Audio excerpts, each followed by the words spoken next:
আসর ময়দান যেই দিন কায়েম হয়ে যাবে, মাথার আদাত উপরে সূর্য থাকবে রে, জমিনটা থাকবে তামার, মাথার মগজটা টকবক টকবক করে যখন জমিনে পড়ে যাবে, সেই দিন তোমার গায়ে পোশাক থাকবে না রে, সব মানুষ থাকবে উলঙ্গ।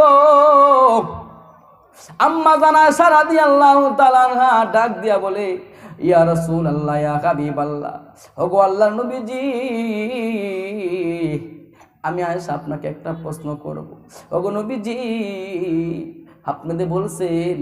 হাসরের ময়দানে সব মানুষ উঠবে উলঙ্গ অবস্থায়, ওগো রাসূলুল্লাহ, আমার বেয়াদবি মাফ করবেন গো, একজন লজ্জাস্থানের দিকে কি একজন তাকাইতে পারবে না? ওই কথা যখন আয়েশা বলছে রে, নবীজি চোখের পানিগুলা চারিয়া বলে, আয়েশা রে, ও আয়েশা, তুমি তো জানো না, তুমি তো জানো না রে, আমার আল্লাহ ফেরেশতার মাধ্যমে সব মানুষের গাটটা ভাঙ্গিয়া উল্টায় উল্টায় উপর দিকে তাকিয়ে রাখবে রে, কারো সাধ্য হবে না